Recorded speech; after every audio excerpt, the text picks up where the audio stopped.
Hello everybody and welcome to Sin City Living. My name is Jason. I'll be bringing you today's episode. As always, please hit that like and subscribe button. We have a ton of content coming out for you guys every single day. Certainly don't want to miss a thing. Don't forget to tune in on Thursdays and Tuesdays for our premiere videos with the live chat. Chance to come on in, give us suggestions for videos, any questions you may have, ideas you may have, or just in general BS with us. We always enjoy just sitting there shooting the crap with our fans. So please join us on Thursdays at 6 o'clock. I'm there every single Thursday. Amy is in on most of those as well. And the Tuesdays at 4:30. So far, I have not missed a single one. Work may interfere with that, but I'll always go back and check the logs.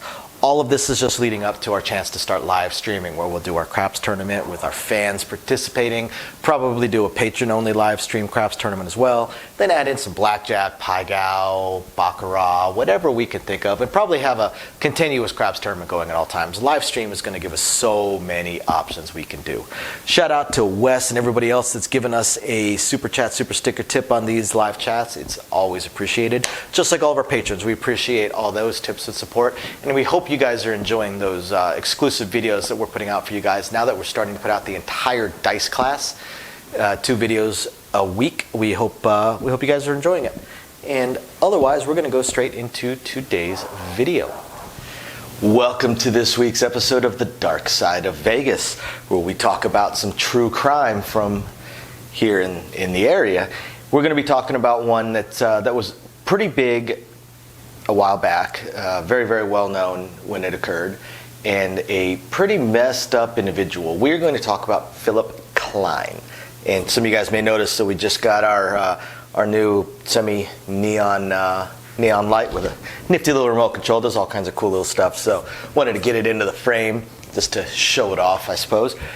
And actually had it made by a local company here in Vegas. So Philip Cline is the Hilton Arsonist. I don't know if you guys have ever heard of it, but it was a pretty big deal, especially because it happened just after the MGM fire that led to something like 80 to 90 deaths. Just mere months after that occurred, we had the Hilton fire that was man-made. The Hilton arson or Hilton Arsonist Philip Cline.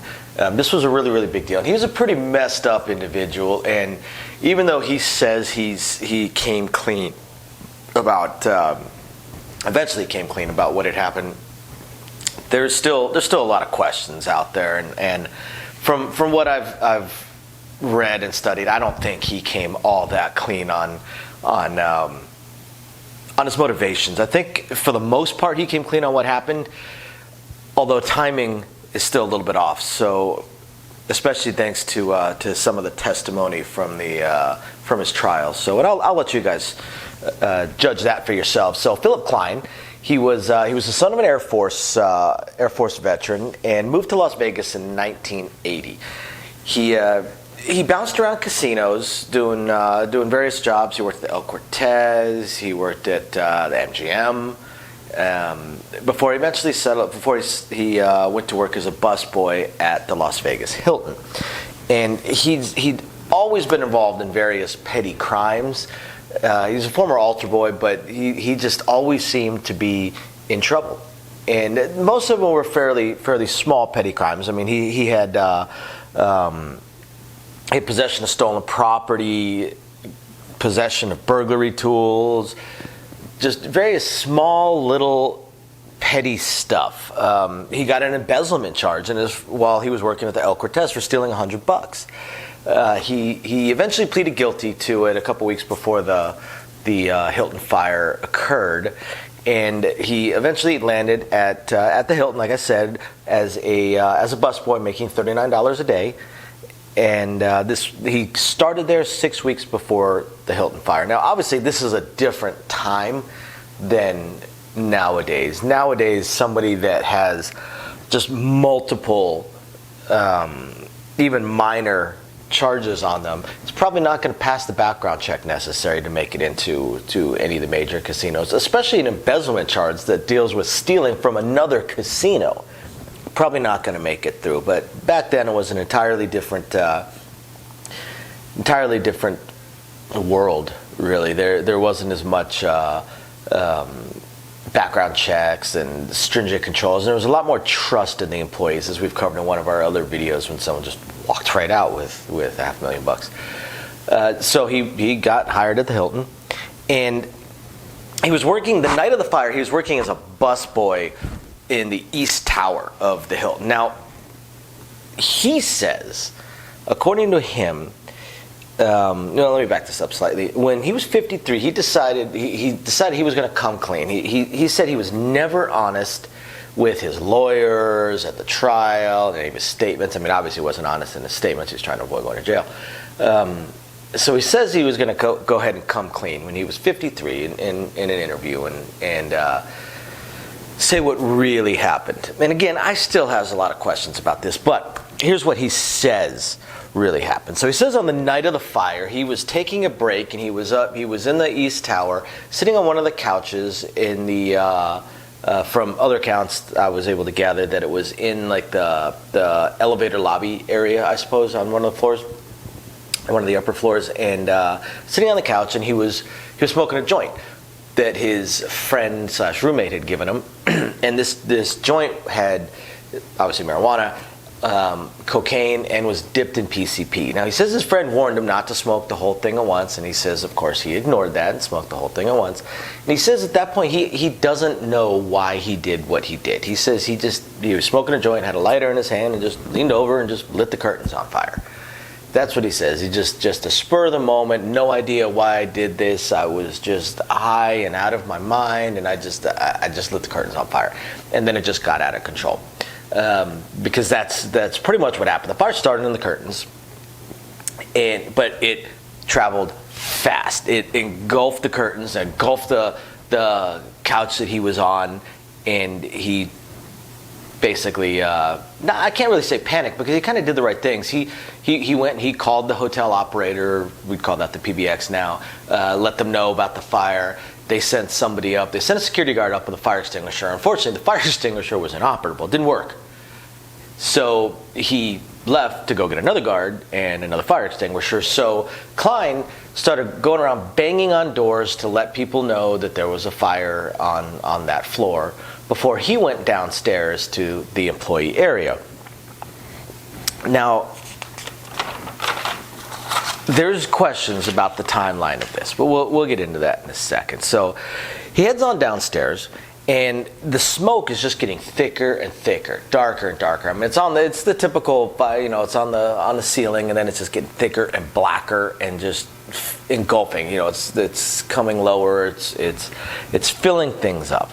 So Phil Cline joins the workers out in the parking lot. Every casino, actually every business really, has a fire evacuation plan. Casinos are a little bit tricky because of how large they are and the massive volume of employees that are under so many different supervisors and so on and so forth. So there's an evacuation plan. Depending on where you're working, you have a specific spot that you're supposed to go rally at, and that way they can do head counts and all that. So they can account for everybody. It's a safety thing.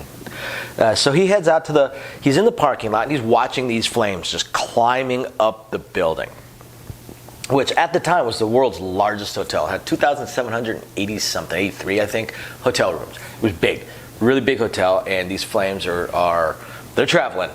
This fire is getting big, and he says as he was watching it, he knew he was screwed. He says that he knew karma was coming after him. He said he knew watching this fire that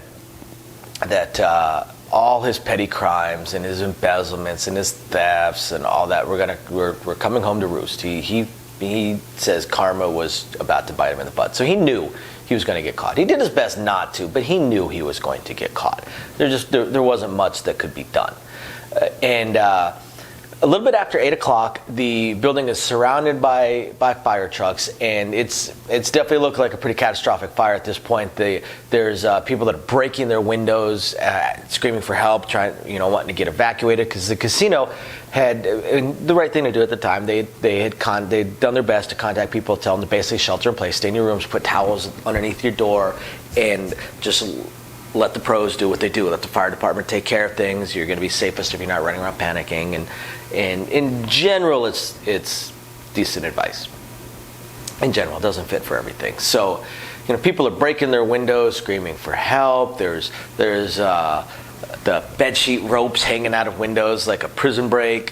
There were emergency helicopters pulling people off of the roof. Because that's one problem with fires, especially in hotels and towers, is that once it spreads, it can be difficult to get down if you're on a higher floor. Of course, the stairwells and such have fire doors that are supposed to prevent the fire from expanding out into the stairwell, but that can only last so long, especially as the fires really start to engulf things. So people on higher floors may have difficulties getting to a safer floor to evacuate, getting below the fire. So people were panicking. They were doing their best to try and get out as best they could, or scream for help, yell for help, try and get the firefighters to help them, try and get a helicopter to pick them up. And there's a lot of different things that people were looking at. Like I said, bedsheet ropes, probably tied to a radiator. I mean, it's like an old movie, tied to the radiator, go down the window. Now, there were 8 fatalities in this. Most of them were from smoke inhalation. 3 of them actually in the lobby where the fire started. And again, this was like an elevator lobby or elevator waiting areas. So 3 people died there, smoke inhalation, probably trying to escape. And 4 others died from smoke inhalation. And then 1 other either fell or jumped from the 16th floor to escape the fire. There were 200 other people that were injured in this from probably smoke inhalation and burns and things along those lines. So again, Cline knew that he was screwed, just knew from the get-go. But again, he did his absolute best not to be. He ended up filling out 3 statements, which also makes sense. He would have to fill out a statement with the employer, the casinos, to keep strong records of any kind of incidents that happen. So he would have filled out a report with the casino. He would have had to fill out a report with the fire investigators, and then he had to fill out a report with the police. So he filled out 3 reports, and he was pretty good about having a story straight and keeping with a consistent story, except on the police one. On the police report, he made 2 just stupid errors, Freudian slips, whatever you want to call it, but 2 really, really stupid errors. The way he was putting it in his statements, when he saw the fire, he called to report the fire, and then he got a waste basket, trash can, filled it with water, did his best to put out the fire, which of course didn't work. Well, in his police report, because he had a little Freudian slip, got a waste basket, filled it with fire, went to put out the fire. It didn't work, so then I went to get more fire, and then he crossed fire out, fixed it with water. But that was just that right there was enough just to make the police a little bit suspicious on his statement and the veracity of it, how true he was being with what he was saying. So of course the police questioned him a little bit deeper, and they gave him a polygraph, and he failed the polygraph. So they pushed him even harder, and that's when he broke. That's when he broke, and he started to admit to the crime. But he still wasn't entirely truthful. His story that he told the police was that he was on break and he was having sex on that couch with a man named Joe, and they were smoking a joint, and their joint caught the curtain on fire. The problem that the police had is when they went to look into it, they tried to recreate that with the curtains and so on and so forth, and they were unable to recreate the fire starting that way. They're also unable to locate any guest named Joe. I'm sure there's probably a guest named Joe, but they were unable to locate this particular mysterious Joe that Cline said he was having a liaison with on the couch in the lobby of the elevators. It's kind of odd. So he was charged. He was charged with 8 counts of murder, and of course, arson. And there were a lot of theories behind this, but the 2 most predominant theories were, 1, possibly he was a serial arsonist that had been starting a number of fires around town, including the well-known at the time MGM fire. Now, he denies this, and there's no proof, or there's nothing that shows that this really is even a likely possibility. So probably not true there. That theory doesn't really hold water. But the second theory is that he was trying to be a hero, that he started the fire so he could put it out, so he could be the hero and look good. And this particular theory holds a little bit of water thanks to further testimony later on. Now, obviously, Cline denies all of this. He sticks to the story that he is telling, or at least that he tells now. He was sticking to a story then about this mystery Joe. Now he sticks to a story that he was just high and just wasn't thinking, just for whatever reason, just lit the curtains on fire. But what doomed him in the trial was one woman's testimony. The jurors say afterwards that it was this woman's testimony that convinced them and is the reason that he was convicted. And what this woman says, she was on the same floor, she was a guest on the same floor of the hotel that the fire started at, where he started the fire. And she left her room to go get ice, and her testimony says she saw Cline calling the hotel operator to report the fire. She saw it and overheard it. She passed him as he was doing that. Says she got her ice, got back to her room. She says at no time there did she see any evidence of a fire.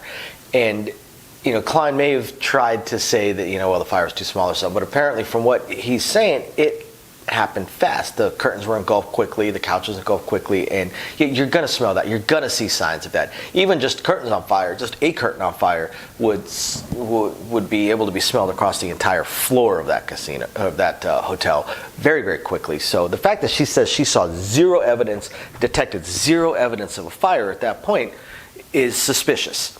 And she says, the whole time till she got back to her room, there's no evidence of a fire whatsoever. But she did pass him calling in the fire.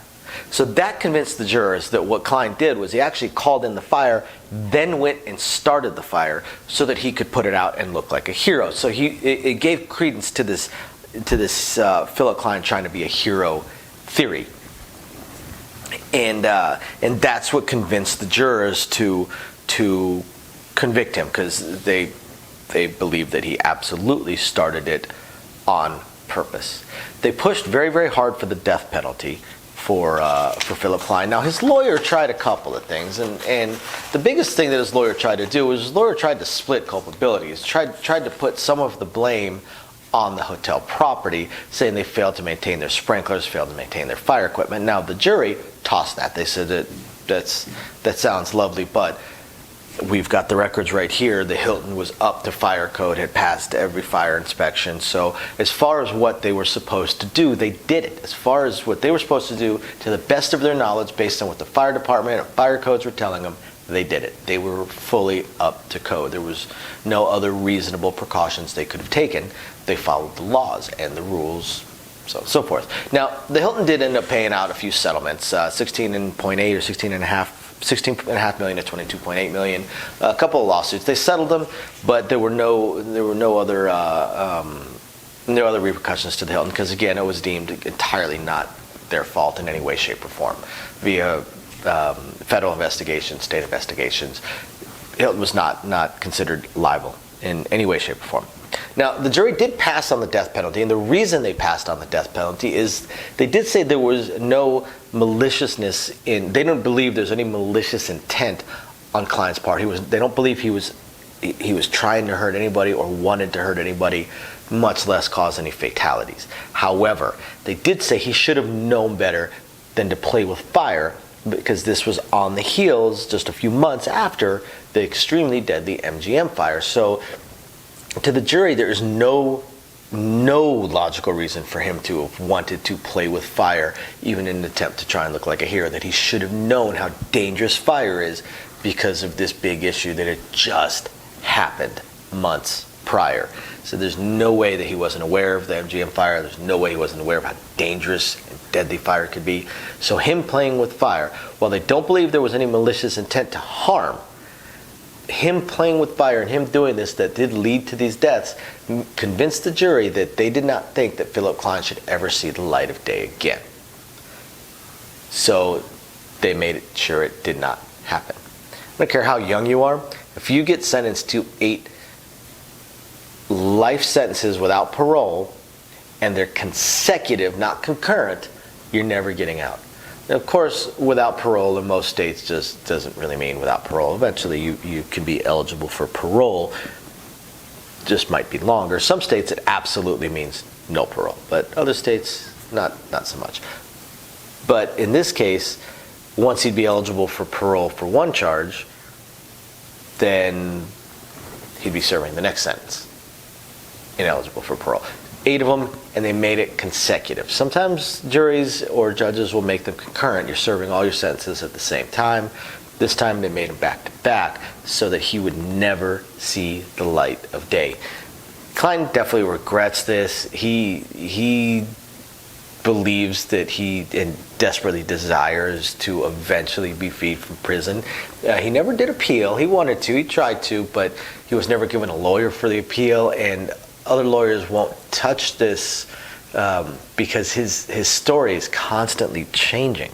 It never stays the same, so they don't believe him, and they don't think an appeal has any grounds, so that to them they'd just be wasting their time.